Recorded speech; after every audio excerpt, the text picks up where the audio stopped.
नमस्कार। आज मैं आप लोगों को धातु और अधातु के बारे में बताने जा रहा हूँ। वैसे तो धातु और अधातु की कोई विशेष परिभाषा नहीं है, पर कुछ मानक बिंदुओं के आधार पर हम धातु और अधातु को परिभाषित करते हैं। सभी तत्वों के बाह्यतम कोश में इलेक्ट्रॉन पाए जाते हैं और इस बाह्यतम कोश को संयोजी कोश कहते हैं तथा संयोजी कोश में पाए जाने वाले इलेक्ट्रॉनों को हम संयोजी इलेक्ट्रॉन कहते हैं।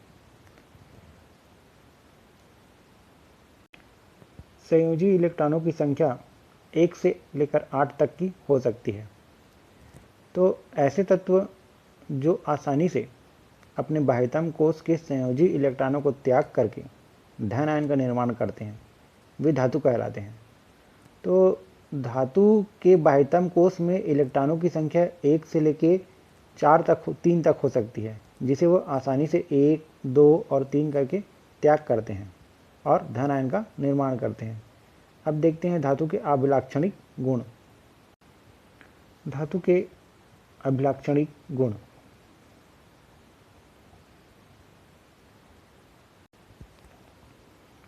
चमकदार। सामान्यतः सभी धातु शुद्ध रूप में चमकदार होते हैं, जैसे लोहा, सोना, चांदी। यदि उस पर किसी प्रकार का जंग न लगा हो तो हमेशा चमकदार ही दिखाई देते हैं। परंतु कुछ अपवाद भी होते हैं जो चमकदार नहीं दिखाई देते। सामान्यतः धातु चमकदार ही होते हैं।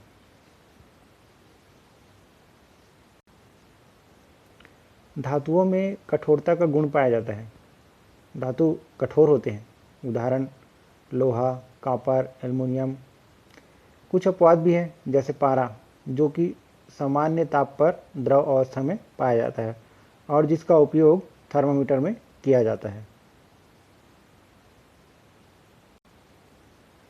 आघातवर्धनी अर्थात धातु को पीट कर पतली चादर का निर्माण किया जा सकता है।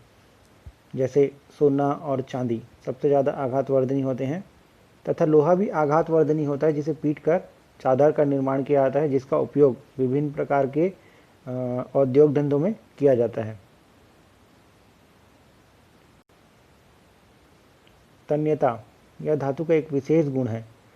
इस गुण के कारण धातु को खींचकर पतले तार का रूप दे दिया जाता है। सबसे ज़्यादा तन्य धातु सोना होता है। सोना के 1 ग्राम से 2 किलोमीटर लंबा तार बनाया जा सकता है।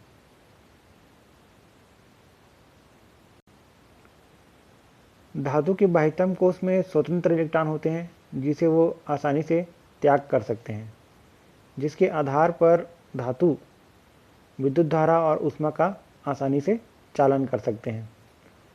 चालन अर्थात सुगमता से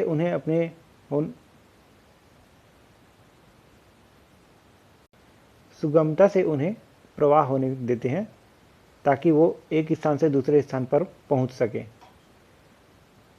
कॉपर, एल्युमिनियम ये विद्युत धारा के अच्छे चालक होते हैं, जिसका उपयोग विद्युत धारा के चालन में किया जाता है।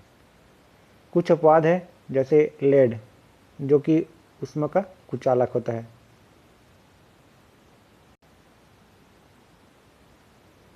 अब देखते हैं अधातु। ऐसे तत्व जो अपने संयोजी कोश में इलेक्ट्रॉन ग्रहण करके ऋण आयन का निर्माण करते हैं, अर्थात इनके संयोजी कोश में इलेक्ट्रॉनों की संख्या 6, 7 तक होती है, जिसके कारण वो 1 या 2 इलेक्ट्रॉन आसानी से ग्रहण कर लेते हैं और ग्रहण करते हैं, इसलिए वो ऋण आयन का निर्माण करते हैं, जैसे आयोडीन, क्लोरीन, हाइड्रोजन, कार्बन। अधातु ऋण आयन बनाने के कारण ही अधातु कहलाते हैं और अधातु विद्युत के कुचालक होते हैं तथा ऊष्मा के कुचालक होते हैं। अपवाद में ग्रेफाइट कार्बन का एक अपर रूप है, जो कि विद्युत का अच्छा चालक है। अधातु में भंगुरता का गुण पाया जाता है। भंगुरता अर्थात जब इसको पीटते हैं तो वह चादर ना निर्माण करके पाउडर का निर्माण करता है, अर्थात चूरा चूरा हो जाता है। तो ये भंगुरता कहलाता है। जब भी किसी चीज़ को पीटोगे तो पीटने के बाद वह चादर का निर्माण ना करे, बल्कि वह टूट कर चूर्ण का निर्माण कर ले, तो वह भंगुरता कहलाता है।